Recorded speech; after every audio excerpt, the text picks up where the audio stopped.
Iraq में फंसे भारतीयों को लेकर प्रधानमंत्री मोदी ने भी की बैठक। वरिष्ठ मंत्री सुषमा स्वराज और राजनाथ सिंह के साथ बैठक। पीएम के साथ बैठक में राष्ट्रीय सुरक्षा सलाहकार अजीत डोभाल और विदेश सचिव के अलावा सभी खुफिया विभागों के अधिकारी भी शामिल। इराक में फंसे भारतीयों को निकालने की माथापच्ची। Whereby any Indian national who is in Iraq and who would like to leave could leave from the nearest port or land boundary rather than from where he had.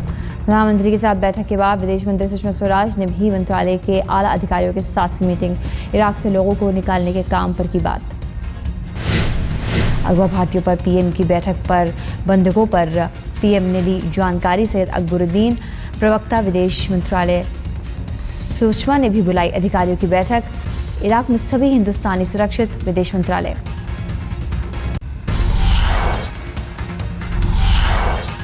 विदेश मंत्रालय की ओर से जारी की गई जानकारी। वॉर जोन में फंसे भारतीयों में से 16 को वहां से निकाल लिया गया है। सुषमा के साथ मीटिंग के बाद दी गई जानकारी। इराक के वॉर जोन में फंसे हैं करीब 120 भारतीय। 40 बंधकों के अलावा वॉर जोन में 46 नर्स भी अस्पताल में फंसी हैं। अस्पताल की बिजली हो गई है बहाल, नर्सों को मिल रहा है खाना। सरकार की ओर से किया गया है साफ, किसी भी देशवासी को इराक से बाहर निकालने में पैसे की कमी आड़े नहीं आने दी जाएगी, उन्हें दी जाएगी सरकारी मदद। इराक में अगवा हिंदुस्तानियों को निकालने के लिए सरकार हर स्तर पर कर रही है कोशिश। अधिकारी के बातचीत के अलावा पिछले दरवाजे से भी हो रही है कोशिश।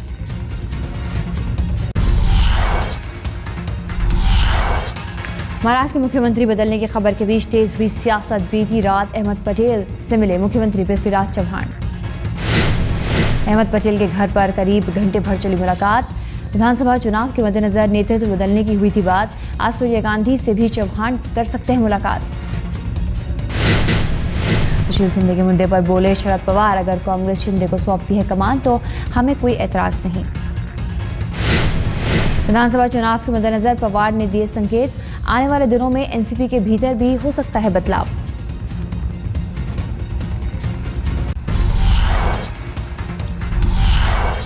कैंप कॉलेज सोसाइटी के लोगों की उड़ी हुई है नींद। आज फिर बीएमसी के अधिकारी खाली कराने की कोशिश करेंगे फ्लैट।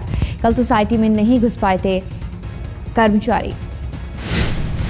पानी, बिजली और गैस कनेक्शन काटने गए थे बीएमसी कर्मचारी, लेकिन सोसाइटी के लोग किसी कीमत पर फ्लैट सरेंडर करने को तैयार नहीं। दूसरी बार भारी पुलिस फोर्स के साथ लौटे बीएमसी कर्मचारी फिर भी अंदर घुस नहीं पाए। थक हार कर लौटी पुलिस। बीएमसी ने अदालत की अवमानना का केस दायर करने का किया फैसला। आरपीआई कार्यकर्ताओं ने किया बीएमसी के खिलाफ प्रदर्शन, पुलिस ने हिरासत में लिया।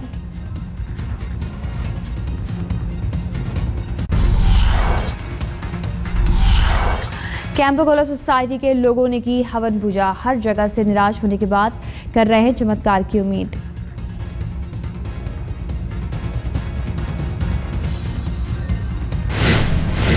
बीएमसी कमिश्नर ने आज तक से कहा सोसाइटी पर करके रहेंगे कार्रवाई। फ्लैट खाली कराने की पूरी कार्रवाई की बीएमसी करेगी वीडियो रिकॉर्डिंग। सुप्रीम कोर्ट में जमा होगा ये वीडियो। कनेक्शन काटने के बाद आशियाने पर चलेगा तोड़ा। तोड़ने पर आया खर्च भी सोसाइटी के लोगों से वसूलेगी बीएमसी। कैंपकोला में अवैध फ्लैट खाली कराने की डेडलाइन 3 दिन पहले हो चुकी है खत्म। कैंपकोला सोसाइटी में 102 फ्लैट हैं अवैध। सुप्रीम कोर्ट से भी केस हार चुके हैं सोसाइटी के लोग।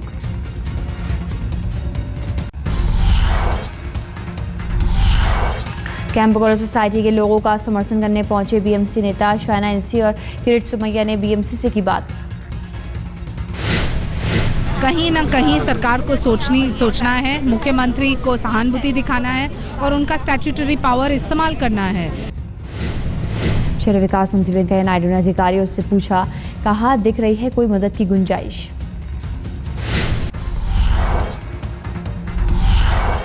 बोकारो के हरला में पचेड़ा बस्ती के पास दामोदर नदी के तेज बहाव में फंसे 10 बच्चे।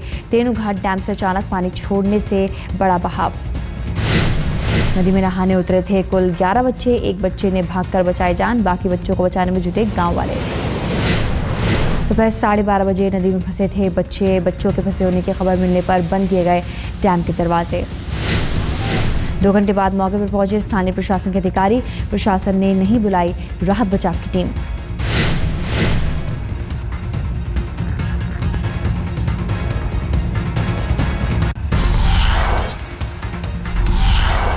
बिजली संकट से निपटने के लिए ऊर्जा मंत्री पीयूष गोयल ने पीएम को बताई योजना।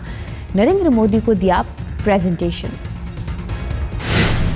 ऊर्जा मंत्री पीयूष गोयल की योजना, बिजली के वितरण में प्राइवेट कंपनियों की बढ़ेगी हिस्सेदारी। पीयूष गोयल का आरोप, विरासत में मिली उत्तर भारत में बिजली की समस्या।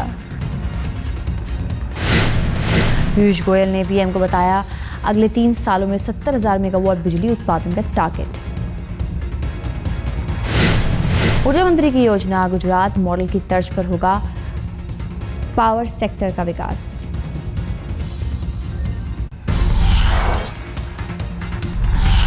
देश के बिजली उत्पादकों से मिले ऊर्जा मंत्री पीयूष गोयल ने अंबानी, गौतम अडानी, नवीन जिंदल के साथ बिजली संकट पर चर्चा।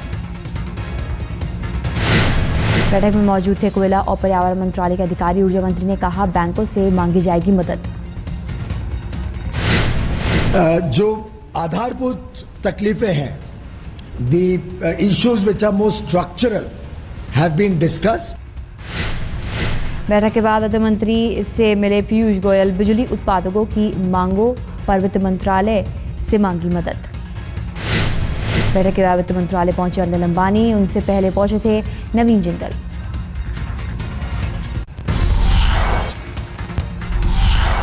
दिल्ली में बढ़ सकती है बिजली की कीमतें, डीआरसी के सचिव ने दिए संकेत। जुलाई के आखिरी से लागू हो सकती है दिल्ली में बिजली की नई दरें, कोयले की किल्लत और बड़ी कीमतों का दिया हवाला। बिजली की दरों में प्रस्तावित बढ़ोतरी का कांग्रेस ने किया विरोध, कहा सड़कों पर होगा हंगामा। उपभोक्ता शिकायत के दौरान डीआरसी के सचिव ने दिए संकेत, बोले सरकार कर रही है विचार। डीआरसी के उपभोक्ता शिकायत के निपटारे के दौरान जोरदार हंगामा, कांग्रेस नेताओं ने उठाया बिजली संकट का मुद्दा।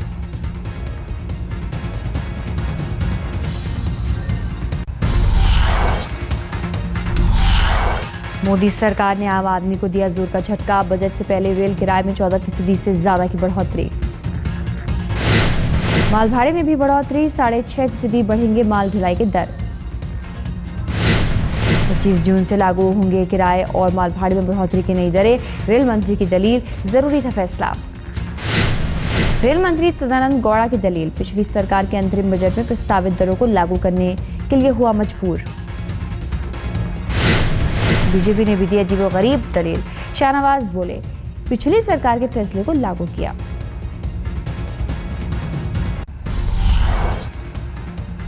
देखिए, कोई किराया बढ़ाया नहीं गया है इंटरिम बजट में, और पहले जो सरकार ने बजट में पास किया था कि तेल की कीमतों से जोड़ा था, जो कांग्रेस की पिछली सरकार थी, उसके बजट को तो डिसऑन नहीं कर सकते। ये पहले से ही बजट में प्रावधान था। रेल किराए में बढ़ोतरी के फैसले पर कांग्रेस ने उठाए सवाल। अजय माकन बोले माल भाड़े में बढ़ोतरी से बढ़ जाएंगे खाने पीने के दाम। मोदी सरकार को सत्ता में आते हुए और जो ये कहकर के आए कि अच्छे दिन उनके आने के बाद में आएंगे, आज तक का शायद सबसे बड़ा पैसेंजर के हाइक 30 दिन के पहले ही मोदी सरकार ने करके देश की जनता को जो उनको वोट देने का इनाम दिया है, वो हम सब लोगों के सामने है और कांग्रेस पार्टी इसकी तीव्र निंदा करता है। पूर्व रेल मंत्री लालू यादव का मोदी सरकार पर हमला, बोले अच्छे दिन के सब्ज बाग दिखाकर लोगों को किया गुमराह। भारतीय रेल के इतिहास में ये अद्भुत बढ़ोतरी हुई है। अच्छे दिन का झांसा दे करके देशवासियों को गुमराह करके ये सत्ता में बैठने के बाद अहंकार में डूब गए हैं। इनको भारत की जनता का ताकत का एहसास नहीं है। बिहार के पूर्व सीएम नीतीश कुमार ने भी मोदी सरकार के फैसले पर उठाए सवाल, कहा बजट का इंतजार कर सकती थी सरकार। बजट के पहले रेल का चाहे यात्री किराया हो या माल भाड़ा हो, बढ़ाए जाने की ये जो जो कार्रवाई की गई है ये गलत परंपरा है। रेल किराए में बढ़ोतरी को लेकर आम लोगों में गुस्सा। भोपाल में जलाए गए प्रधानमंत्री नरेंद्र मोदी के पोस्टर। इंदौर में भी रेल किराए में बढ़ोतरी का विरोध, मोदी सरकार के खिलाफ जमकर नारेबाजी। रेल किराए में बढ़ोतरी का फैसला वापस लेने की मांग कर रहे लोग, कहा उम्मीदों पर पानी फेर रही है मोदी सरकार। पहले ये कहा था कि हम चुनाव जीत जाएंगे तो हमारे अच्छे दिन आ जाएंगे, हिंदुस्तान की जनता के अच्छे दिन आएंगे, और चुनाव जीत गए तो ये कहा था कि अब अच्छे दिन आ गए। लेकिन जिस तरह से बजट में अभी जो जुलाई में बजट आने वाला है उससे रेल किराया और रेल भाड़ा जो बढ़ने वाला है वो गलत तरीका है लोगों का। रेल किराए में बढ़ोतरी को लेकर लोगों में जोरदार नाराजगी, कहा महंगाई से परेशान जनता पर पड़ेगा और ज्यादा बोझ।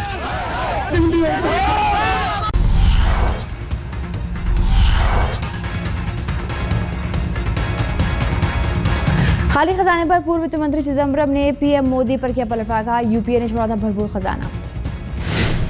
चिदम्बरम का मोदी परिवार बोले 2004 में जब एनडीए की सरकार गई तब कैश बैलेंस था -2,370 करोड़ रुपए। चिदम्बरम ने बताया कि जब हम सरकार से बाहर हुए तो सरकार के पास में छोड़ा 26,510 करोड़ रुपए। चिदम्बरम बोले जब हमें मिली सत्ता तो 113 अरब डॉलर था विदेशी मुद्रा भंडार, लेकिन हमने छोड़ा 312 अरब डॉलर का भंडार। आज पीएम से मिलेंगे नितिन गडकरी, मंत्रालय की योजनाओं पर देंगे प्रेजेंटेशन।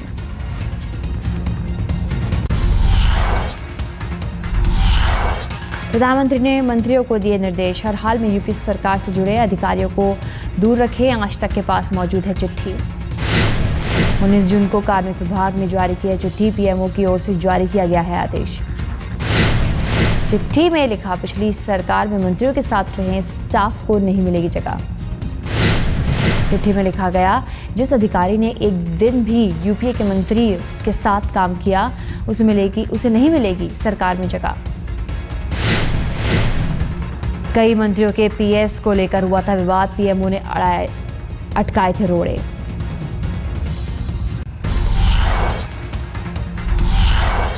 हिंदी पर बवाल के बाद गृह मंत्रालय का यू टर्न, कहा गैर हिंदी भाषाओं पर नहीं थोपा जाएगा फैसला। गृह मंत्रालय के फरमान के बाद मचा था बवाल, सोशल मीडिया में हिंदी के ज्यादा इस्तेमाल की थी नसीहत। करुणानिधि और जयललिता ने प्रधानमंत्री नरेंद्र मोदी को लिखी चिट्ठी, जताया था विरोध। जम्मू कश्मीर के मुख्यमंत्री ने भी जताया था विरोध, कहा था हिंदी को जबरन थोपना ठीक नहीं। We are, since this proposal emanated from the state government, of course, we are supportive of any of these measures and we hope that they get approved so we can roll them out. Wadia को धमकी मामले में gangster Ravi पुजारी पर case दर्ज, नुस्ली वाडिया के कर्मचारी को दी थी धमकी। वाडिया के कर्मचारी ने रवि पुजारी की आवाज पहचानी, मुंबई पुलिस ने बुलाकर सुनाई थी गैंगस्टर की आवाज। धमकी के बाद बढ़ाई गई थी वाडिया के घर और दफ्तर की सुरक्षा। पुजारी ने कारोबार को नुकसान पहुंचाने की दी थी धमकी। नेस झगड़े की गवाही देने संडे को भारत पहुंचेंगी प्रीति, केस दर्ज कराने के बाद विदेश चली गई थी प्रीति। अब तक 5-6 लोगों का पुलिस दर्ज कर चुकी है बयान।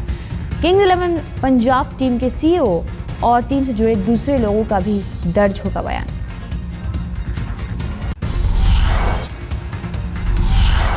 राजधानी दिल्ली के 6 ठिकानों पर आतंकी हमले का खतरा, बीजेपी हेडक्वार्टर, लोटस टेम्पल और चांदनी चौक पर आतंक की काली नजर। नेशनल इन्वेस्टिगेशन एजेंसी ने बाकायदा चिट्ठी लिखकर दी जानकारी, सभी ठिकानों पर दिल्ली पुलिस ने जारी किया अलर्ट। पूर्वी दिल्ली के मंडावली में दिल्ली पुलिस के कांस्टेबल ने की आत्महत्या, अपने घर की 5वीं मंजिल से लगाई छलांग। मृतक कांस्टेबल लालजी राम पिछले कई दिनों से ड्यूटी से परेशान चल रहा था। एक महीने पर पहले उसे डिस्ट्रिक्ट लाइन से किया गया था अटैच। मुंबई के मरीन ड्राइव्स में सड़क हादसे में मारे गए युवक के परिजनों का पुलिस के खिलाफ प्रदर्शन, मामले में कार्रवाई न करने का आरोप।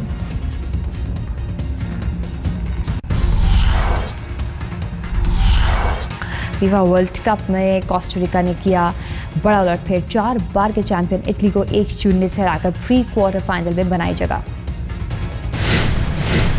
कोस्टारिका के लिए इकलौता गोल ब्रायन रूइज ने किया।